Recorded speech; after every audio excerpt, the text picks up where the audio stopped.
नया YouTube channel launch कर दिया है जिसका नाम है द क्राइम शो बाय खूनी मंडे, जहां हम लाएंगे आपके लिए दिल दहला देने वाली क्राइम स्टोरीज। पहली वीडियो बुराड़ी की मिस्टीरियस डेथ्स पर है, जहां एक सुबह दिल्ली के एक घर में 11 लोगों की एक फैमिली के सारे मेंबर्स की हो जाती है डेथ। है ना शॉकिंग? तो जल्दी से हमारे नए channel the crime show by खूनी मंडे को सब्सक्राइब करो और हमारी पहली वीडियो को एंजॉय करो। लिंक डिस्क्रिप्शन और पिन कमेंट में। लेकिन इस बार रोहन को एहसास हुआ कि वो आवाज उसके बेडरूम के दरवाजे से नहीं बल्कि उसकी अलमारी से आ रही थी। रोहन ने जैसे ही उस अलमारी का दरवाजा खोला, उसने देखा कि अंदर फिर से वही छोटी हड्डियां पड़ी थीं। रोहन बहुत कंफ्यूज्ड हो गया। वो कमरे में देखने लगा कि कहीं वो बिल्ली वापस तो नहीं आ गई। इतने में उस अलमारी के अंदर से एक छोटे बच्चे के रोने की आवाज आई। उसने अलमारी के आधे बंद दरवाजे से देखा कि अलमारी के नीचे वाले खाने में एक छोटा बच्चा बैठा रो रहा था। उस बच्चे का पूरा शरीर सफेद पड़ा था और आंखें कोयले की तरह काली थीं। रोहन उस बच्चे को देखकर सुन्न पड़ गया था। इससे पहले रोहन कुछ कर पाता, उस बच्चे का हाथ एकदम से अलमारी के बाहर निकला और उन हाथों ने रोहन को पकड़ लिया। तड़पते हुए रोहन ने फौरन उस अलमारी के दरवाजे को बंद किया और अपने घर से बाहर भागा और अपने एक दोस्त के घर रात बिताने चला गया। अगली सुबह वो ऑफिस के बजाय सीधा उस एंटीक शॉप पर गया।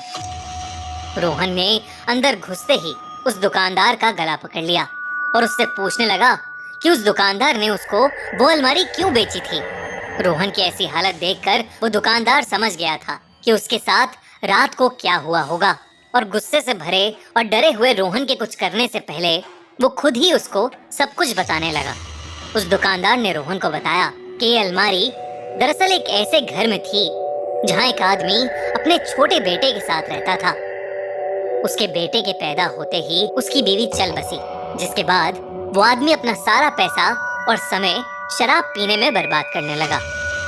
शराब पीने के बाद वो आदमी अपना सारा गुस्सा अपने बेटे पर निकालकर उसे अलमारी में बंद कर देता था, क्योंकि वो ये मानता था कि उसका बेटा ही उसकी बीवी की मौत की वजह है।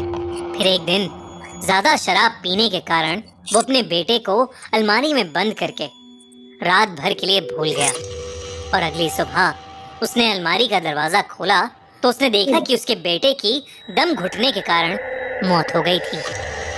कुछ दिन बाद उस आदमी की भी लाश उसी घर से मिली। पुलिस ने उसकी मौत को सुसाइड कहकर केस क्लोज कर दिया और सरकारी ऑक्शन में घर का सारा सामान नीलाम कर दिया। उस एंटीक शॉप के दुकानदार ने वो अलमारी उसी ऑक्शन से नीलामी में खरीदी थी, जिसके बाद उसकी जिंदगी नर्क बन गई थी। उसने बताया कि वो अलमारी उस छोटे लड़के के भूत से शापित है। उस छोटे लड़के ने उस दुकानदार को भी बहुत तंग किया था। उसने वो अलमारी तोड़ने की कोशिश भी की, लेकिन उसके बाद भी उस अलमारी पर कोई असर नहीं हुआ। दुकानदार ने कहा कि वो उस अलमारी को रोहन को बेचना नहीं चाहता था और इसलिए उस दिन उसने रोहन को मना भी किया। पर जब रोहन ने उस अलमारी को खरीदने की जिद की तो उसने वो अलमारी रोहन को बेच दी। रोहन ने ये सब सुनकर उसी दिन उस अलमारी को घर से बाहर कर दिया। लेकिन उस रात जब वो आराम से सो रहा था तो उसकी नींद फिर से उसी खटखट की आवाज से खुली। रोहन ने आंखें खोली तो उसके ठीक सामने उसके कमरे में वही अलमारी थी। कैसी लगी आपको ये कहानी? दोस्तों, अगर आपको खूनी मंडे की हॉरर स्टोरीज पसंद आती हैं तो आपको द